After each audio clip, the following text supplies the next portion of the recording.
네, 오늘도 생명의 공동체에 나오신 여러분들을 환영하고 축복합니다.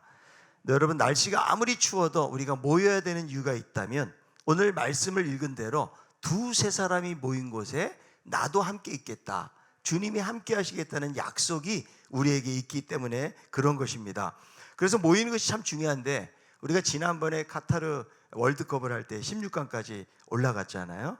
그래서 많은 사람들이 그 추운 겨울에 강화문 광장에 모여가지고 응원을 했던 것을 볼 수가 있는데, 각기 집에서 뭐 축구 게임을 볼 수도 있지만 함께 모이면 거기서 오는 감동은 배가가 되기 때문에 그런 것입니다.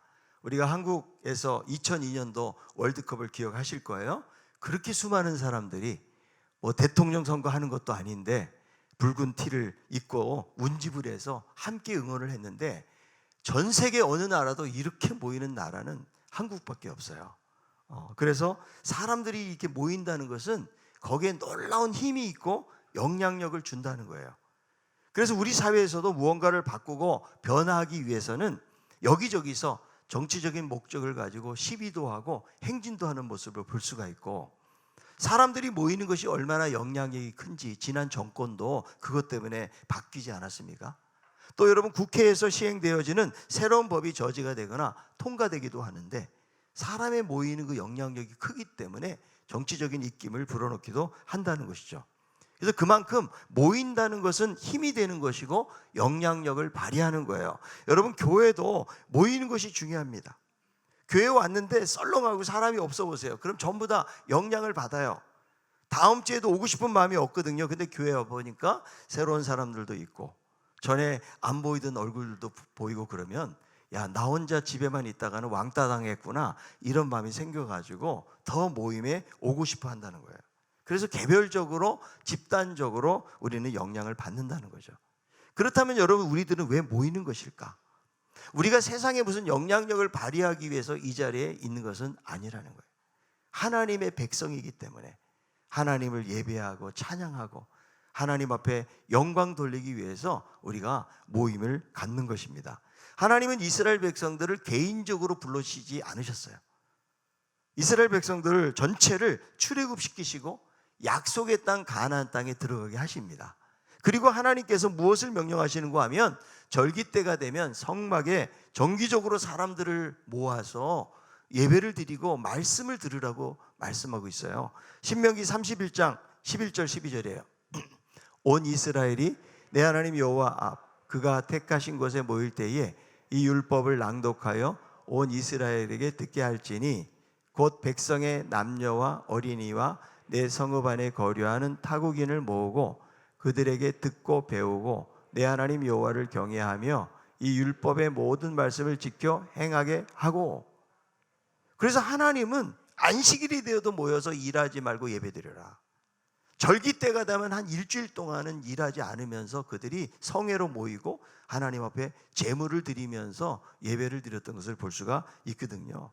그러니까 여러분, 하나님은 자기 백성들이 따로따로 있기를 원하지 않으신다는 거예요. 정기적으로 함께 모여가지고 예배하고 말씀을 듣고 은혜 안에서 살아가기를 원하신다는 것입니다.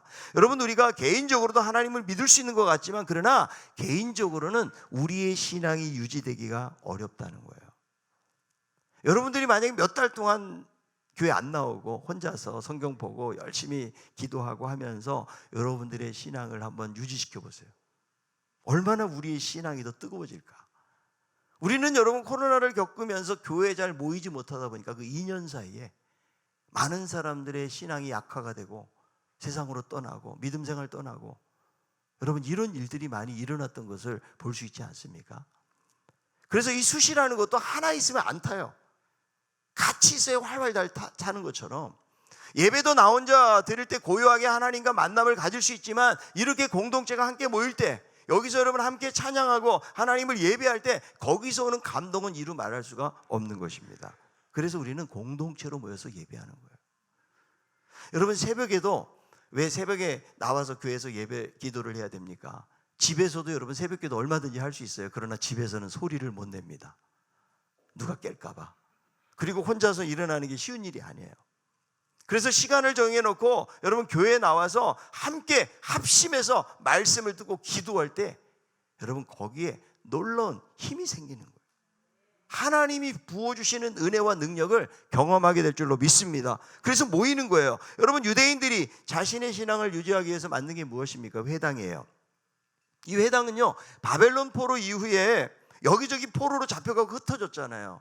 그러니까 예루살렘 성전에 와서 절기를 지키고 예배를 드려야 되는데 흩어진 유대인들이 올 수가 없기 때문에 유대인 남자들 한 10명만 모이면 거기 회당을 만들어가지고 거기서 율법에 대해서 훈련하고 예배를 드리고 어떤 여러 가지 기능들을 감당을 한 것이죠. 그래서 오늘날의 지역교회와 같은 역할을 했다라는 거죠.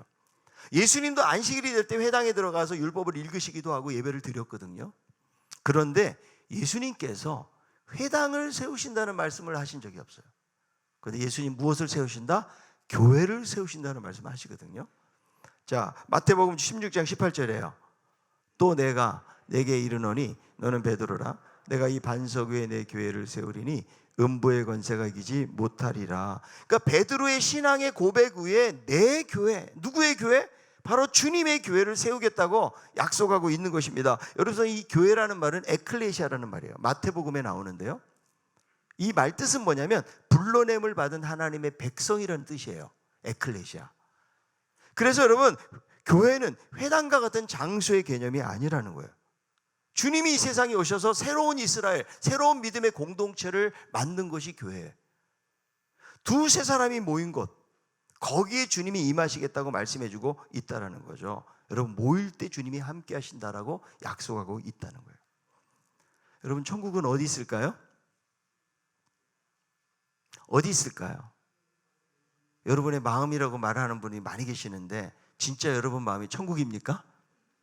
마음속에 갈등도 있고 시기하고 미워하는 마음도 있는데 저는 내 마음 같으면 전 천국 가기 싫어요.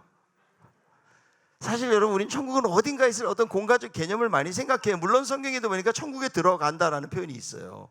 그러나 성경에서 말하는 천국의 가장 중요한 개념은 통치의 개념이에요. 주님이 계신 곳, 주 예수가 동행하면 그 어디나 하늘나라. 내가 아무리 비좁은 장소고 환경이 열악하다고 할지라도 두세 사람이 모여서 거기서 하나님을 예배할 때에 거기에 하나님이 임하고 그것이 바로 어디가 된다? 천국이 된다. 현재적인 하나님의 나라를 경험하게 되어진다는 거죠. 그래서 여러분, 주님의 임재를 경험하기 위해서는 공동체가 모이는 목적이 중요해요. 그냥 모이기만 했다고 해서 주님이 임하시는 것이 아니라는 거예요. 여러분, 모여가지고 정치적인 나눔을 하고 뭐 세상적인 어떤 즐거움들 이런 것들을 나눈다고 해서 주님이 임하는 것이 아니에요. 혹은 내가 아무리 종교적인 목적을 가지고 모였다고 할지라도 형식적인 모임이 되면 주님이 임하시지 않아요. 우리가 모일 때에 예수 그리스도 이름을 높이고 말씀과 기도 가운데서 그분을 사모하는 영적인 모임이 이루어질 때 거기에 하나님의 임재가 임하게 되어지는 거예요. 오늘날 여러분, 한국교회 안에서는요, 이렇게 대배로 드리는 대그룹 예배에서만 하나님의 임재를 경험하려고 해요. 자, 소그룹을 보세요. 여러분, 보통 모이는 모임들이 우리 교회는 뭐 전도회가 없지만 전도회로 모여가지고 전도하는 전도회 보셨어요? 선교회로 모여가지고 선교회에 대해서 논의를 합니까? 이름은 그래요. 그러나 막상은 친교 모임이죠. 물론 여러분, 교회 모임이 항상 뭐 예배만을 위한 것은 아니에요. 함께 모이고 함께 먹기도 하고 어디 놀러 가기도 하고 상당히 중요하죠. 그러나 여러분, 하나님의 임재는 어디에 있는 거예요? 하나님의 말씀과 기도가 있을 때 거기에 임하시는 거예요. 오늘 본문에 보니까 이 말씀은 앞에 보면은 교회 건징에 대한 말씀이 나오거든요. 누군가가 죄를 지었을 때에 교회가 공동체적으로 함께 권고를 하고 나아가라. 그리고 두 사람이 합심하여 기도할 때 주님이 함께 하신다. 그러니까 무엇을 말해요? 주님은 공동체 가운데 임하신다는 거예요. 하나님의 뜻을 찾는 공동체의 결정 가운데 주님이 함께 하신다는 거죠.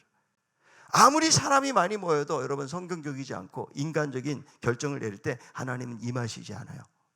그러나 두세 사람이 모여도 하나님의 뜻을 찾고 하나님을 사모하는 모임을 가질 때에 주님이 거기 임하신다.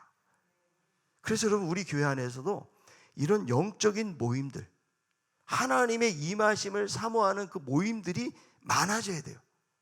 그때 주님이 함께 하신다고 말씀하고 있기 때문에, 자, 그래서 오늘 이 말씀에 근거해 가지고 공동체를 어떻게 말할 수 있는가? 공동체는 왕 대신 주님이 임하는 처소이다. 여러분, 주님이 어디 임하신다고요? 두세 사람이 모인 곳에. 한번 따라 합시다. 공동체는 왕의 처소이다. 여러분, 두 사람 이상 세 사람이 모여가지고 있을 때 주님이 거기에 임하신다라고 성경은 말씀해주고 있다는 거죠. 그러니까 여러분, 성경이 우리에게 약속하는 것은 이렇게 대그룹으로 많은 사람들이 모였을 때만 하나님의 임재가 있는 것이 아니고 두세 사람, 개인이 아니고 몇몇 사람이 모여가지고 거기서 예수 그리스도의 이름을 부르고 함께 말씀을 듣고 기도할 때에 거기에도 하나님이 함께 하시겠다고 말씀하는 거예요. 우리는 대부분 여러분 있죠, 이 대그룹 예배를 통해서는 하나님의 임재를 경험하기를 원해요. 그런데 소그룹으로 모이는 목장 모임은 선택적이 되죠. 그리고 모일 때도 별로 기대를 하지 않습니다. 여러분, 목장 모임을 하시면서 여러분들이 오늘날 우리가 대그룹 예배 오늘처럼 이렇게 드리는 예배처럼 준비하십니까? 별로 준비하지 않아요. 주일에는 예배를 위해서 준비하고 이 예배에 빠지면 안 된다는 생각을 가지고 나오지만, 그러나 목장 예배는 가도 그만 안 가도 그만 이렇게 생각해요. 여러분, 초대교회는 건물이 없었어요. 그러나 각 가정에서 목장 모임을 갖듯이 떡을 떼며 함께 교제하고 기쁨의 교제를 나누었다는 겁니다. 사도행전 2장 46절이에요.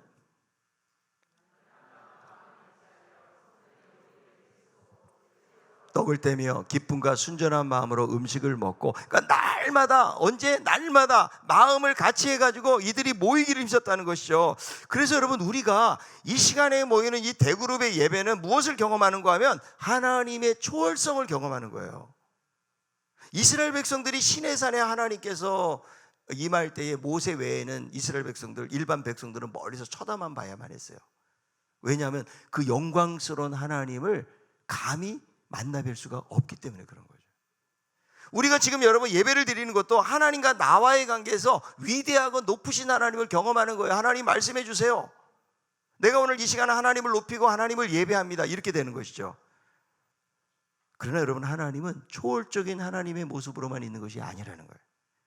우리에게 찾아오시고 친밀하게 친구와 같이 우리와 함께 하시는 분이 우리 하나님이시다. 그 하나님은 어디서 경험해요? 소그룹에서, 목장에서 경험하는 거예요. 그래서 여러분, 목장이 너무 중요한 거예요. 자, 여러분, 대그룹 예배는 일방적으로 말씀을 받으니까 지금 내 안에 어떤 상처와 아픔과 어려움이 있는지를 옆 사람이 몰라요. 옆에 지금 앉아있지만 이 사람이 지금 어떤 어려움과 상처 속에 있고 삶의 위기를 만나고 있는지, 어떤 어려움이 있는지 전혀 신경 쓰지 않고 그냥 하나님만 만나기 원하는 거죠. 우리는 여러분, 사람을 만나도 어때요? 피상적인 인사만 해요. 잘 지내셨어요? 이것도 알아야 인사예요. 생판 모르는데 잘 지내셨어요? 그러면 이 사람 왜 그러지? 저도 가끔 인사해요. 잘 지내셨어요? 그러면요, 네, 잘 지냈어요. 분명히 부부싸움하고 왔는데 잘 지냈어요. 못 지냈으면 어떻게 해요?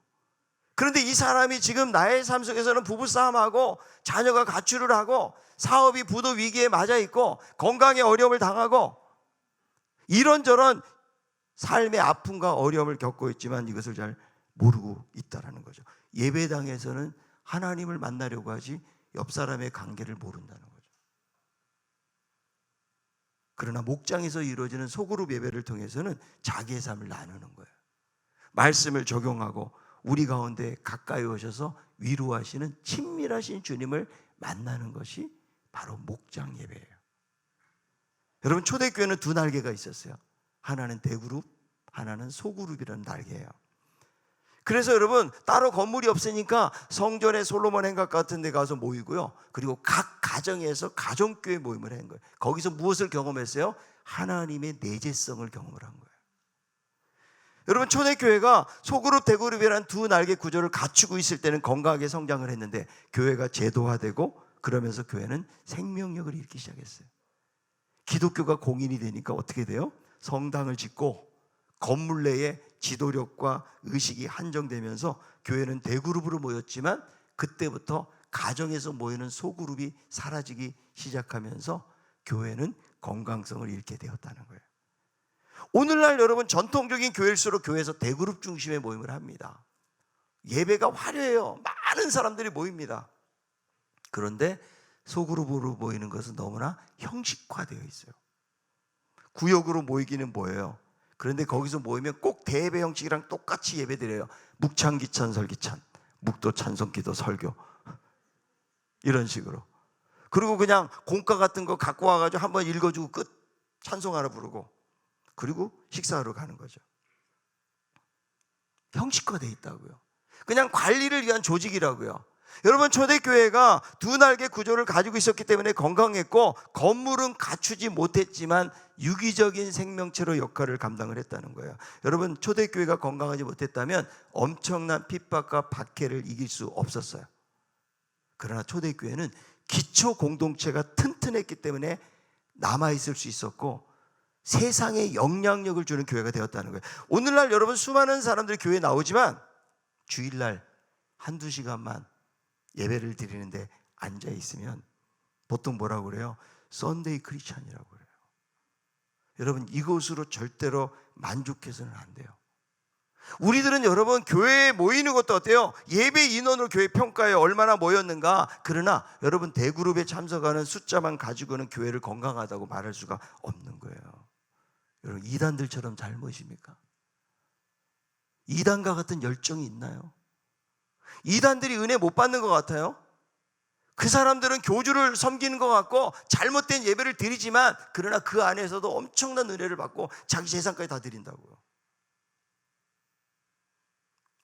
여러분, 만약에 이 신강교회 예배당을 폐쇄한다 그러면 대그룹은 모이던 성도들의 신앙이 얼마만큼 유지가 될 수 있을까요? 우리는 코로나라는 2년이란 이 짧은 시간 안에도 많은 사람들이 교회를 떠났어요. 여러분, 교회의 건강성은 기초 공동체에 달려있다고요. 우리 신강교회가 얼마나 건강한가, 얼마나 주일날 많이 모이는가, 우리 이거로 생각을 자꾸 해요.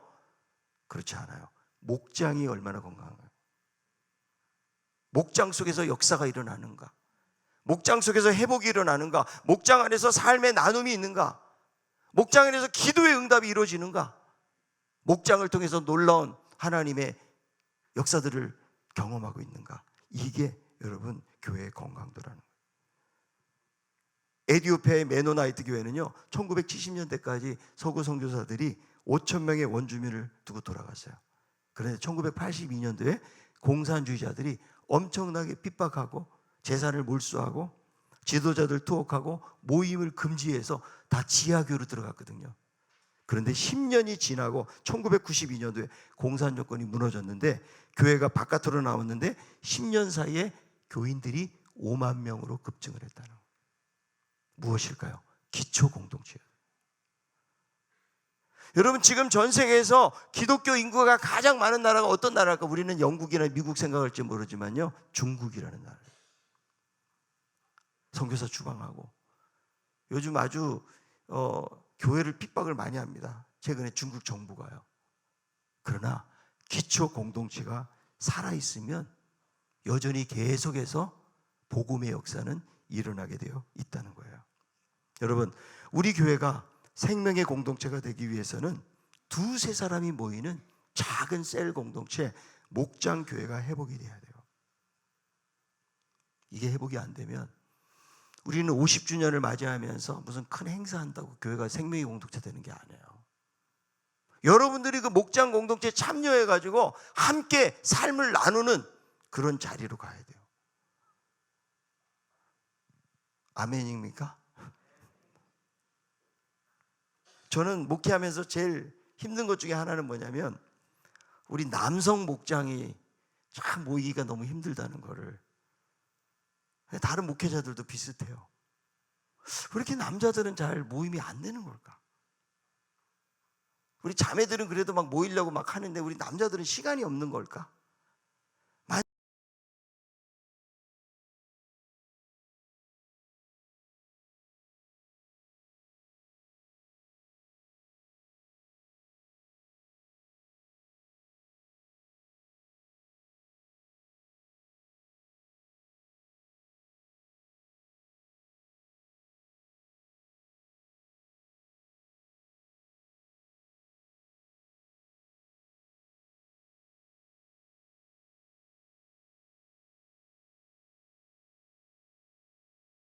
도 확신하고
분립했다는 거 너무 감사한 일이에요.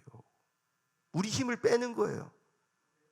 큰 나무는 여러분 여러 가지 역할도 하겠지만 작은 숲들이 모여가지고 도시를 바꾸고 시대 정신을 바꾸는 일들을 우리들이 해나가는 게 너무 중요해요. 그게 여러분도 성경적이라고 말할 수가 있는 거예요. 지금 여러분 공동체성을 상실해가지고, 진정한 공동체성은 어디서? 소그룹에서. 왜? 교제가 있기 때문에. 여러분 대그룹은요 나눌 수도 없고 지금 옆에 누군지도 몰라요. 저도 이렇게 성도들이 많이 있다 보니까 어제도 한 청년이 저한테 막 너무 반갑게 인사를 해요. 근데 이 청년이 대체 누구지 그랬어요. 그랬더니 자기가 살을 20kg를 뺐다는 거예요. 얼굴이 너무 말끔해져가지고 마스크를 끼고 있으니까 누군지를 잘 몰랐거든요. 잠시 만날 뿐이에요. 여러분 교회가 규모가 커지죠. 그 예배 드리면서 마치 스포츠를 가려면 구경꾼처럼 된다고요. 야, 축구 경기 막 사람들이 환호하고, 여러분 이 대그룹 예배 나와가지고 찬양하고 기쁘고 감사하고, 그런데 집에 돌아갈 때는 뿔뿔이 흩어져 돌아가는 거예요. 군중 속의 고독을 느끼고, 나의 삶을 나눌 만한 사람이 없으니까 아무리 좋은 교회를 다녀도 외로워요. 관계적인 친밀감을 느끼지 못한다고요. 자, 옆에 있는 분에게 당신은 외롭지 않습니까?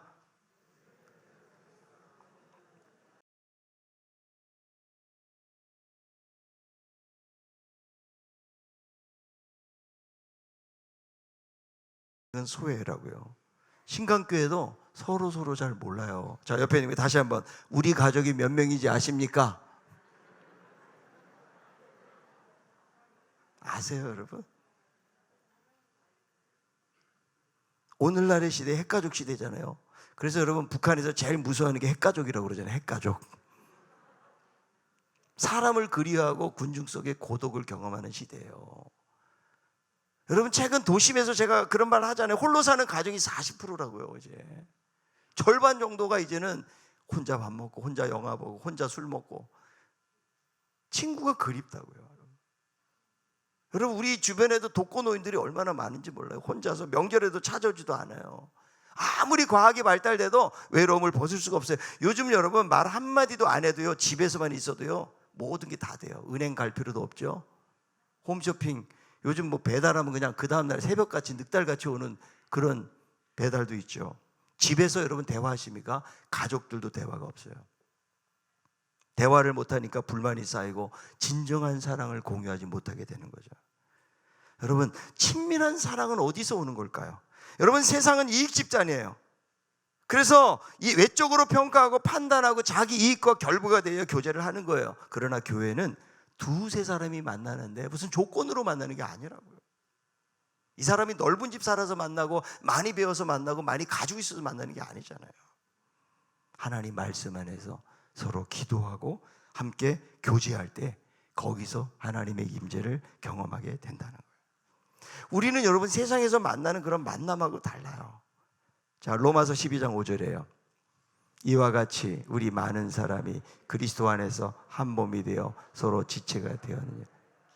자, 옆에 있는 분에게 우리는 한 몸입니다. 에베소 4장 16절, 그에게서 온몸이 각 마디를 통하여 도움을 받음으로 연결되고 결합되어 각 지체의 분량대로 역사하여 그 몸을 자라게 하며 사랑 안에서 스스로 세우느니라. 그러니까 교회는 여러분 이익 집단이 아니고 영적인 가족이에요. 가족은 함께 나누는 거죠. 여러분 진정한 친밀감은 서로를 알아갈 때 생겨나는데 세상에서는 깊은 나눔 할 수가 없어요. 집에서도 이런 나눔이 잘 안 돼요. 여러분 동창회 가고 계모임 가가지고 은혜가 회복되십니까? 잠깐은 기뻐할 수 있을지 몰라도 삶의 회복이 되지 않아요. 교회는 세상과 과연 무엇이 다른 것인가? 우리 신강교회는 세상에 수많은 교회들이 있고 많은 공동체가 있지만 과연 우리 교회는 무엇이 다른 교회인가?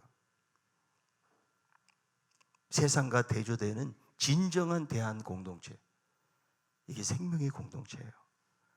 여러분 교회가 교회답지 못하고 생명의 공동체를 상실하는 순간 교회가 어떻게 되는지 아세요? 교회가 딱 회사처럼 돼요. 우리는 신강교회 신강 주식회사가 아니에요, 여러분. 그렇게 생각하면 안 돼요, 여러분.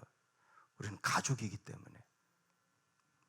그래서 여러분, 공동체는 자기 모습을 위장하지 않고 그대로를 받아줘야 돼요. 나의 허물을 말해도, 나의 약점을 말해도 비난받지 않는 곳이 되어야 사람들이 나눔을 하는 거 아니에요. 만약에 여러분, 우리 남편이 외도했다고 해봅시다. 그 외도한 남편이 교회에 나올 수 있을까요? 그분은 교회에 나오는 만약에 집사님이었다 그러면 신앙을 버리거나 아니면 다른 교회 조용히 가야 돼요. 왜 그럴까요? 가족이 아니기 때문에 그래요. 진짜 여러분, 내 자녀가 그런 일이 생겼다 그러면 내쫓습니까? 우리는 이해해주고 용납해주고 섬기고 이런 태도가 아니에요. 비판하고 정죄하고. 좀 믿는 사람이 왜 저래? 우리는 안 그렇게 사나요? 우리는 남들이 몰라서 그렇지 내 안에 있는 은밀한 죄악들이 다 드러나고 있나요? 우리들도 그렇게 못 살면서 우리는 다른 사람들이 너무 엄격한 잣대를 대는 거예요. 여러분, 그 모습이 우리의 모습이면 생명의 공동체가 안 돼요. 이해하려고 노력해주고 회개하고 돌아올수록 기다려주고, 다른 사람의 아픔이 내 아픔이 돼. 나도 실수하고 나도 넘어질 수 있는데요. 아니, 내가 왜 세상에 살인자가 안 되는 거예요? 내가 그런 자리 있지 않았기 때문 아닐까요? 우리는 여러분, 생각보다도 복음의 원리는 그거잖아요. 생각보다 훨씬 더 악한 사람들이라고.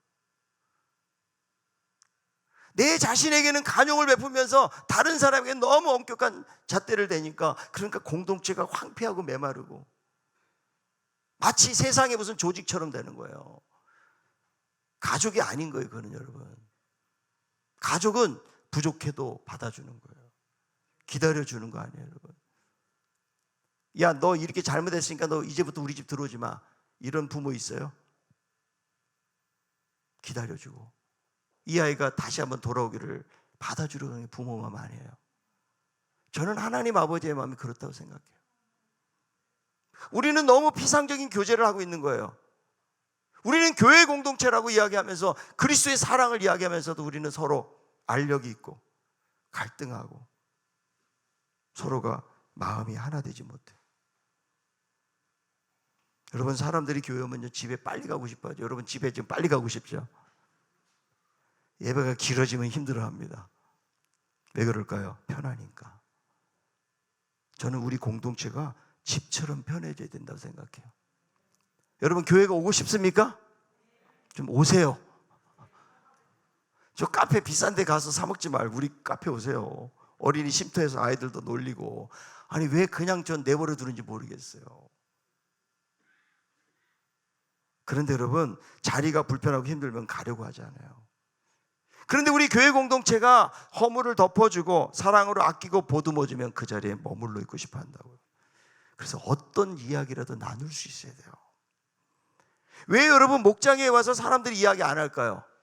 분위기가 안 된다니까. 그런 분위기가 서로 신뢰할 만한 분위기가 돼야 되는데, 내가 이거 말했다가 이 말이 또 막 다른 데로 소문으로 나갈까 봐 겁나가지고 말을 못해요. 진정한 형제 공동체는 자기 안에 허물을 이야기해 볼 수 있는 거죠. 여러분, 우리 한국 사람이 남아있는 유교 문화가요, 셀 공동체 안에서 나눔의 장애가 돼요. 그래서 나이가 많이 드신 분일수록 자기 삶을 나누는 게 어려워요. 유교 문화는 도덕적 규범을 너무 중요시 여기다 보니까 개인의 자율성이 무시가 돼요. 윗사람에 대한 공경 중요한데 이게 아예 복종처럼 돼요. 그래서 싸우다가 하는 말 있잖아요. 너 나이 몇 살이야 이거. 너 교회 몇 년 다녔어? 이런 거잖아요. 그게 유교 문화라고요. 양반들은 앞에서 애 맞아 뒤에서는 축첩을 해요. 그래서 위선과 허세가 발달하고 권위주의다 보니까 어때요? 자기 체면과 위신이 중요하니까 내 안의 삶의 어려움들, 허물들을 나누지를 못하는 거죠. 그냥 교회에서 나눔이 안 되고 일방통행식의 예배가 돼요. 아무도 나에게 뭘 잘못했는지 묻는 사람도 없고 그냥 예배만 앉아서 시간만 때우면 되니까. 여러분, 교회 안에 공자가 죽어야 된다고 생각해요. 우리는 형제니까. 윗사람을 잘 공격해 주는 것 너무 중요해요. 그러나 윗사람이라고 해서 함부로 무시하거나 함부로 하면 안 돼요. 왜? 성경은 서로라고 이야기해요.